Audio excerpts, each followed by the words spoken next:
Onyx Storm, Shadows over Basgiath. Section 1, Shadows over Basgiath. The weight of victory never feels light. For Violet Sorrengail, triumph over the Venin at the end of Fourth Wing should have felt like clarity, like vindication. But as the sun rises over the battle-scarred fields beyond Basgiath War College, her bones know better. Victory is complicated. War is never finished. And truths, especially the ones that unravel everything you've believed, are the heaviest burdens of all. She's alive. Tern, her thunder-hearted dragon, is alive. So is Andarna, her golden baby dragon who now pulses with a strange maturity, far beyond her supposed years.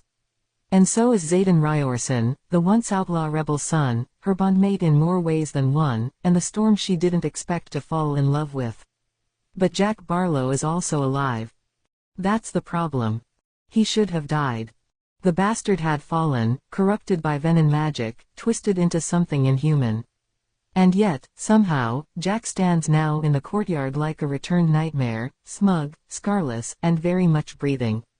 Violet's instincts scream at her to strike him down where he stands, but Basgiath's command has other ideas. The leadership claims Jack was taken for interrogation. That he's been reconditioned, a word that tastes like rot in her mouth. There are no signs of physical damage, no venom left in his bloodstream. But his smirk tells her something darker lingers beneath the surface. He remembers. She knows it. So does Xaden. Their trust in Basgiath, already thin as dragon skin, begins to tear. Whispers trail Violet wherever she walks now. Some cadets revere her, others envy her. But most fear what she represents, a crack in the fortress of their blind faith. She exposed truths too dangerous to ignore. The Venin exist. The war is not against another human nation but against an ancient, magical corruption. And worst of all, the leadership knew. They always knew. Violet becomes a symbol, whether she likes it or not. She's not just the daughter of the infamous General Sorrengail anymore. She's the rider of two dragons, one of lightning, one of time. She's the girl who lived when she wasn't supposed to, who chose rebellion over comfort, truth over safety. She is the storm. But storms are hunted. Soon after their return to Basgiath, Violet begins to notice subtle changes, patrol routes that shift without warning, her personal records being restricted, teachers asking invasive questions about her bond with Tern and Andarna. The administration is watching her, and not just academically. And something is wrong with Andarna.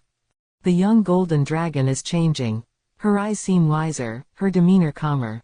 But she's also distant. Her connection to Violet pulses with an irregular rhythm, like an instrument being retuned. When Violet confronts her in their shared dream space, Andarna simply says, "Time bends, Violet." And what bends, can break. She doesn't explain further. Outside the walls of the college, Xaden grows restless. As wingleader of the Revolution's embedded squad, his duties are tangled in secrets and shadowed alliances. He tries to keep Violet close, tries to shield her, but she's never been the girl to sit still while others decide her fate. Their romance, forged in battle, now burns in quieter ways, glances exchanged across sparring fields, soft touches in the dead of night, fierce arguments followed by fiercer reconciliations. But even love forged in fire can flicker in the wind of war. And the rebellion calls. One night, during a clandestine briefing with Brennan, Violet's thought-dead brother and now the strategist of the rebel forces, they learn something chilling: the Venin have found a new power source. Not siphoned from the land.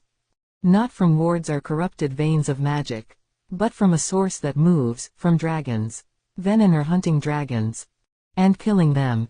Whole clutches have disappeared. Elder dragons go silent. Wardstones are failing. And a place called the Vale of Onyx, long believed to be a sealed, dead zone, has begun to stir with life. Dark life. Rumors speak of a new Venin leader rising, not just a warlord but a forger. A being who doesn't just consume power but reshapes it. Violet knows what that means. Andarna's transformation, Jack's resurrection, the fraying of magic itself. The Onyx Storm is coming. And they are woefully unprepared. Blank, blank. Section 2, The Vale of Onyx. The wind over the Deadlands doesn't howl. It whispers. And in those whispers, Violet hears warning.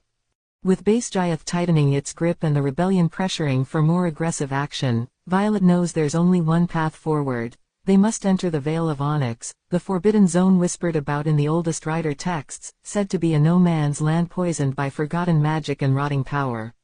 No one returns from the Vale. But Violet Sorrengail has never been one to obey warning signs. Their mission begins under cover of darkness. Xaden gathers a trusted team, Rhiannon, Imogen, Rhydock, and Sawyer, a crew that's been tempered in fire and blood. Tarn and Andarna fly ahead, scouting the outer perimeter, their bond with Violet keeping a tenuous thread of magic alive in an increasingly unstable region. The moment they cross the boundary of the Vale, the world changes. Magic bends unnaturally here. The sky carries a bruise-colored haze. The land pulses, like it breathes, and not in a way that's alive, but in a way that hungers. Dragons grow nervous. Even Tarn lowers his massive head warily, nostrils flaring at the unfamiliar scent of decay. And then they find it. A dragon skeleton, still warm. Still bleeding magic. Torn apart, not by another dragon or rider, but unraveled, as if something reached inside its core and shredded the bond from within. Violet stumbles back, nausea curling in her gut. Andarna lets out a mournful trill, her golden glow flickering as if she senses the death echo. But that's not the worst of it. In the distance, standing at the edge of a ruined obelisk, is a figure in black. Pale skin, silver eyes, and a mark on his forehead shaped like a jagged onyx shard.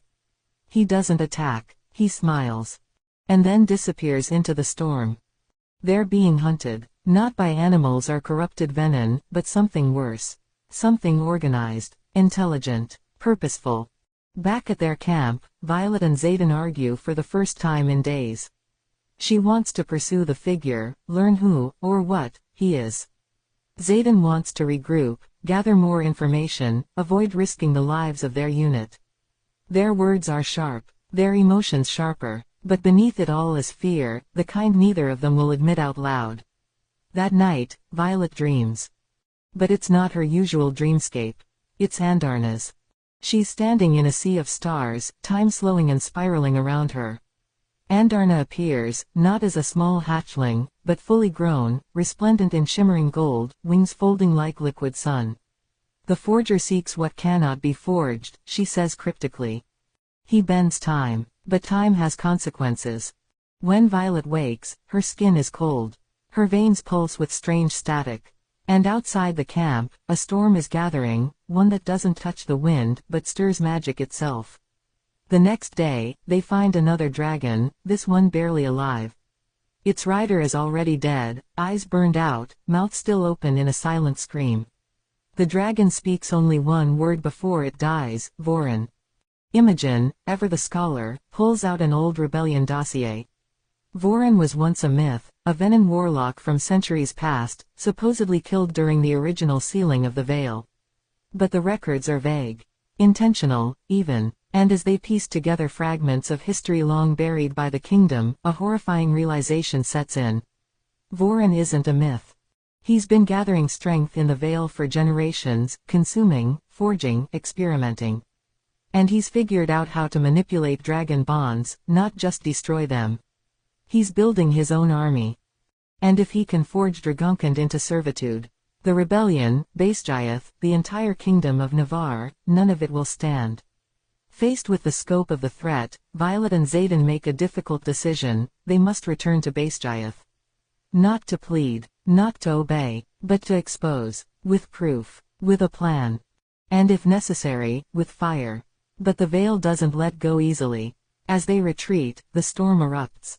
Not rain, not thunder, but magic, winds that scream in forgotten languages.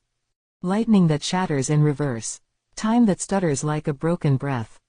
The unit barely escapes. Rhiannon is injured. Sawyer loses his dragon in the chaos, a bond severed not by death, but by something else. The loss nearly shatters him. And Andarna doesn't follow them back. She stays behind. Of her own will. Time must choose its own guardians, she whispers in Violet's mind. And I was never truly young. Section 3, Fractures within the walls. Returning to Basgiath feels like walking into the jaws of a beast. The Academy's towering spires still pierce the clouds, its ancient stone walls still hum with the residual buzz of magic and ambition. But to Violet Sorrengail, it no longer feels like a place of learning. It feels like a battlefield soaked in lies. And this time, she's not hiding what she knows. Xaden, bruised but unbroken, stands beside her as they report directly to command, this time with dragon bone fragments, arcane traces of Voron's forging magic, and the torn sigils of dead bonded riders. It's undeniable, it's real, and it's damning, but Basgiath's leadership doesn't crumble under the truth. They dig in. Commandant Panchek accuses Violet and her squad of misinformation, possibly even sabotage. Forged evidence, he calls it. He questions the validity of their dragon remains. He even insinuates that Andarna's disappearance proves instability in Violet's bond, not a grand sacrifice. But General Sorrengail is there. And for the first time, Violet sees her mother crack, not with anger, but with fear. She knows Voron. After the closed session ends, her mother confronts her alone. Gone is the cold, calculating general. In her place is a woman haunted by history, and by her own complicity in it. We were told the veil was sealed. That the blood magic was broken. But Voron, he was never killed, he vanished. And so did a dozen of our own riders. We buried it. We made ourselves forget. Violet can barely breathe.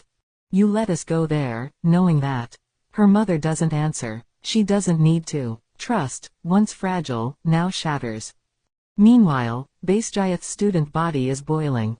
The news spreads faster than wildfire. The veil isn't dead, the venener real, and someone, either Violet's team or the leadership, is lying. Sides are drawn, alliances shift, and the Riders' Quadrant teeters on the edge of mutiny. To make matters worse, Andarna's absence is felt like a missing heartbeat.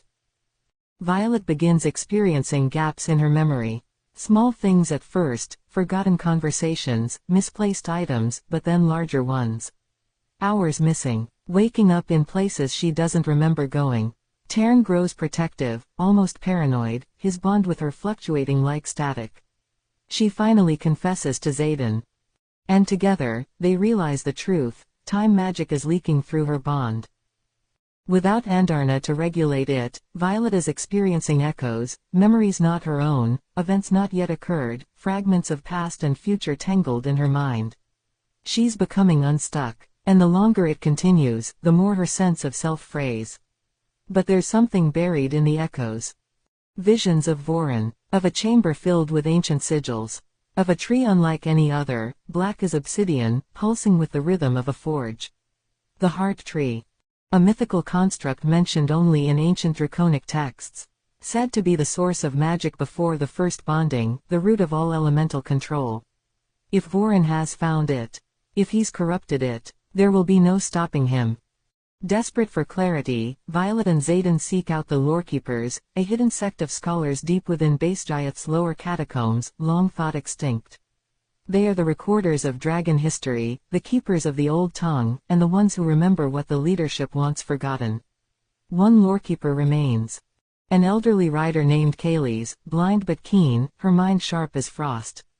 She confirms their worst fear. The Heart Tree was not just a source. It was a gate. And Voron was its guardian, once. Until he broke the pact. Kaylees reveals that Voron was once a rider, the strongest of them all. But when his bonded dragon died, he refused the loss. He searched for a way to reverse the bond, to forge a new one, not based on mutual respect but dominance. What he found twisted him beyond recognition. He discovered how to forge life. How to trap time. How to rewrite magic. And now, with the Heart Tree in his grasp, he's preparing to do it again, but on a scale never seen before. Violet's visions return that night with terrifying clarity. She sees Voron's face. Sees herself, kneeling before him. And hears a voice that is hers and not hers, whispering, "If time is a weapon, then I am the blade." Section 4, Rebellion Rising. There's a moment before war when the world holds its breath. Violet feels that moment now, a sharp inhale before the scream. Basgiath is fractured, leadership divided, trust shredded. But beyond the academy walls, rebellion stirs like a beast waking from slumber. Word spreads of Voron's return, of a corrupting power growing in the shadows, of riders who die not in battle but from within their own bonds. Whispers become belief, belief becomes movement, and Violet Sorrengail becomes something more than a rider. She becomes a symbol. Together with Xaden, she sets out to unite the fractured resistance. The first destination, Ryorsen's ancestral stronghold, a hidden rebel base deep in the crescent spires, accessible only by dragonflight through storms that shift like sentient clouds. Their arrival isn't welcomed. The rebellion hasn't forgotten Violet's last name. To them, she's still the daughter of the woman who burned their homes, who executed their leaders, who stood silent when children were chained for speaking truths. But Violet doesn't back down. She speaks, not like a soldier, but like someone who's bled for what she now believes. You want proof I've changed? I walked through the veil and came back.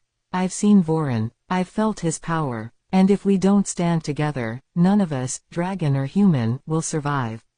A silence follows her words. Then Tern steps forward, wings casting a shadow over the courtyard. She is mine, she is Fireborn. If you won't fight for her, you won't fight beside me. That seals it.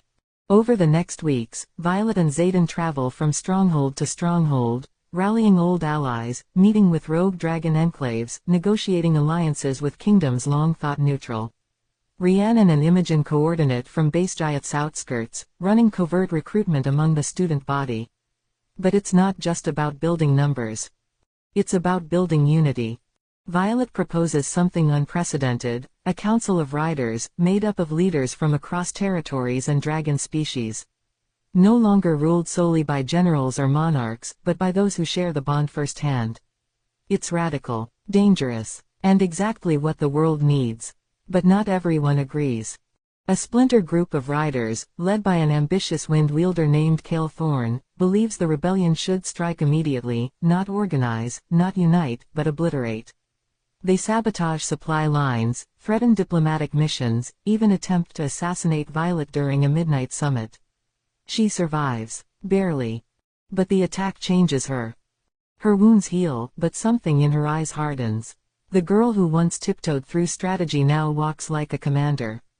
Tern notices it. Xaden sees it too, a shift in her presence, a gravitas that reminds him of the early rebellion days.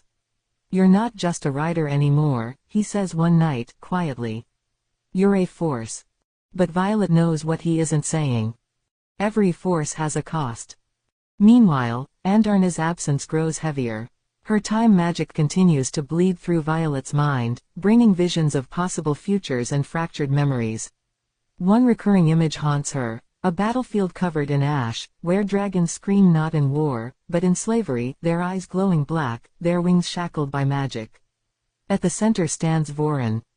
And beside him, wearing armor forged from onyx, is Violet. Each time she sees the vision, it grows more vivid. And each time, she wonders, is it a warning? Or a prophecy?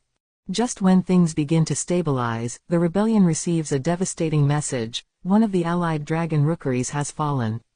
Not in battle, but to corruption. The riders there, once bonded and proud, are now empty-eyed puppets of Voron's forged magic. Their dragons, twisted and enslaved, no longer roar, they hiss, their flames blackened by venomous sigils. Violet, Xaden, and the others fly to the rookery to find only ruin. Among the fallen is someone Violet once knew, a rider named Thessa, her body still alive, but her eyes dull, as if her soul has been bled out. Tern and the other dragons become restless. They feel it in the magic, the infection creeping through the ley lines, weakening the very core of draconic power. If Voron succeeds in corrupting the heart tree, Dragunkind won't just fall. It will be rewritten. In the aftermath of the rookery's fall, Violet gathers the council. Her voice trembles at first, not from fear, but from the weight of what she's about to say. This isn't just a war for survival anymore. It's a war for the soul of our kind, riders, dragons, rebels, citizens.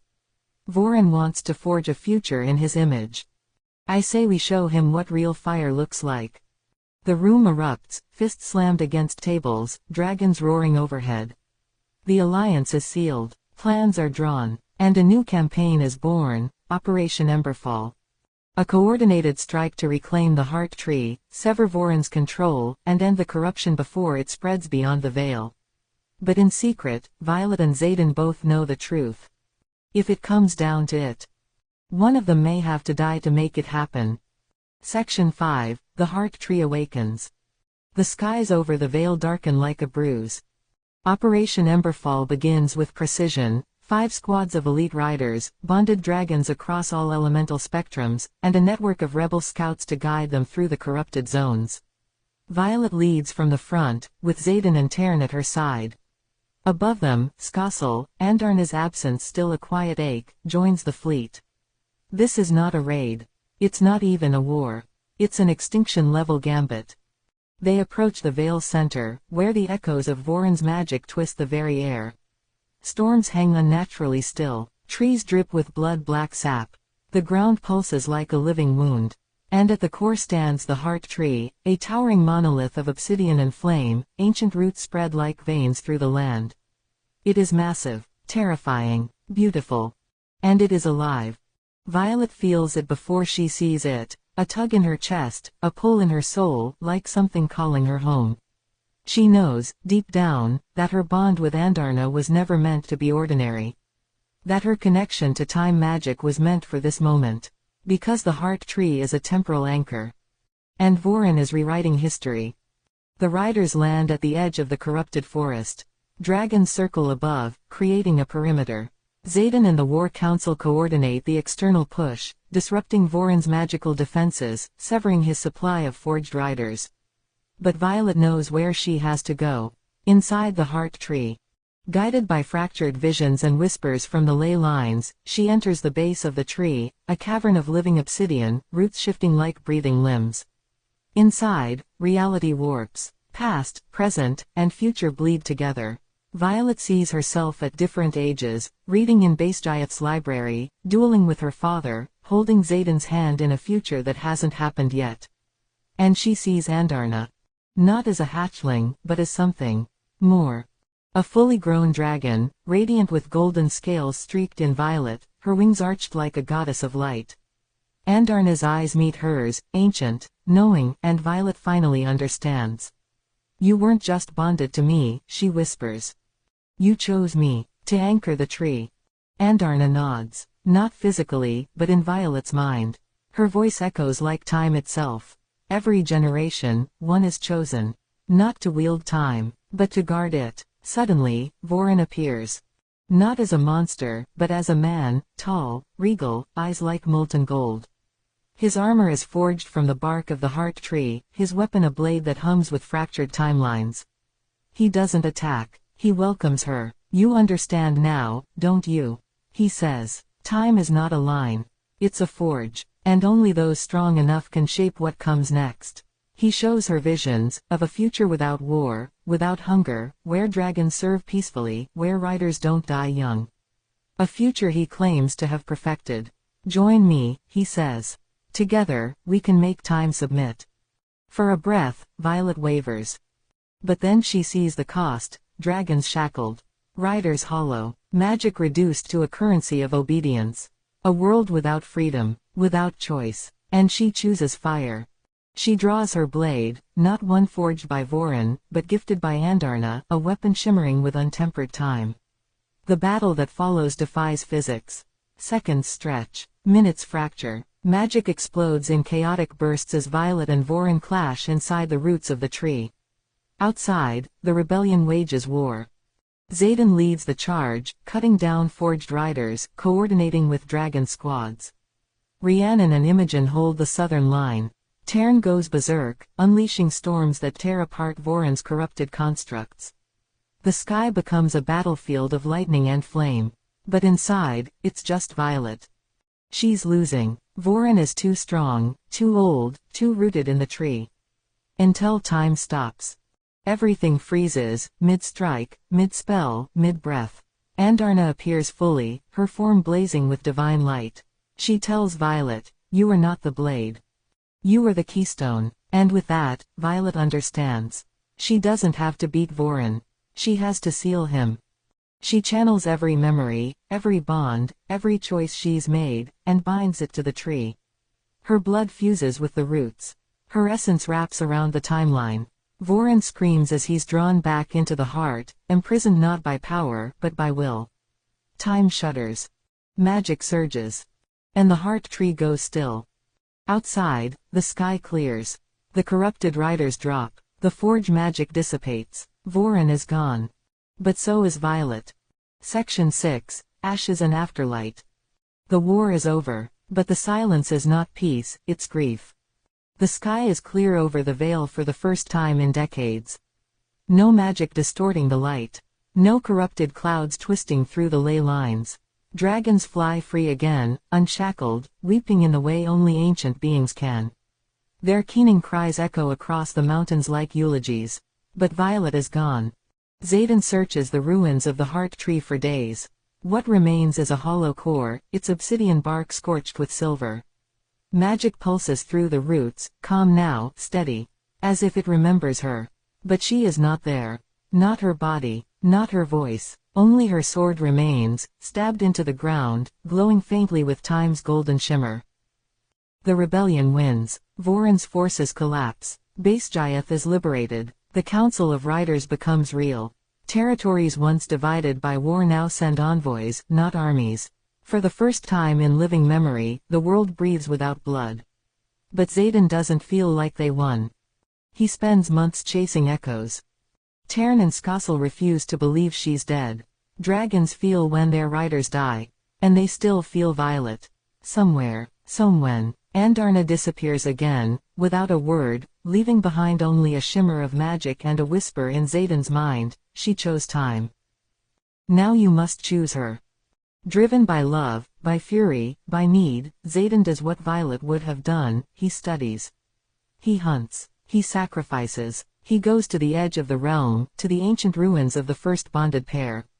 There, he meets a being even older than the heart tree, a timekeeper dragon named Orinth, who speaks only in riddles and lives between seconds. Orinth shows him the tethering ritual, a forbidden bond that can anchor one soul across timelines, but only if the tether willingly gives up their own place in time. You seek her not in the past. Not in the future. But in the pause between. Xaden accepts the cost. He gives up his claim to any stable timeline. In doing so, he becomes something new, not a traveler, but a tether. A living cord of memory and magic, bound to Violet's essence across the layers of time. And then he finds her. Not as she was, but as flickers. Moments. He sees her laughing in a timeline where she and Mira never joined Basgiath. Holding a child in a version of the future where the war never happened. Fighting alone in a branch of time where Voran won. In each shard, she's real. And in each, she's lost. But he keeps pulling. Keeps whispering her name. Until finally, in the space between heartbeats, she hears him. Xaden. Her voice, small, shaky, alive. He grabs her hand, not physically, but with everything he has left. Come home, he whispers. I never stopped looking. With the last of his magic, with the strength of every choice they've made, he pulls her back. Out of the fracture, out of time, and Violet Sorrengail wakes up. Basgiath holds a coronation for her, not as a queen, but as a keeper. A guardian of time, the youngest rider to ever wield and survive temporal anchoring. Her return is seen as a miracle. Her legend spreads like wildfire. Children name their dragons after her. Scholars write tomes. Even her mother, once cold and calculating, weeps at her feet, begging forgiveness. Violet forgives, because she has seen too many futures where she didn't. She rebuilds the archives, rewrites the rider codes, establishes the Sorrengail Accord, an agreement between riders, dragons, and civilians to ensure balance, truth, and shared power. She refuses a crown, refuses titles, but agrees to one thing, to teach. Because the war wasn't just about magic. It was about memory. And Violet remembers everything. Epilogue, the embers echo. Years later, a young rider approaches the heart tree, now glowing with gentle amber light. She lays her hand on the bark and hears a voice. Welcome, little flame. It's Violet's voice, etched into the roots, a whisper passed down through time. A guide, a guardian. She is no longer just a rider. She is legend. She is fireborn, and the fourth wing lives on.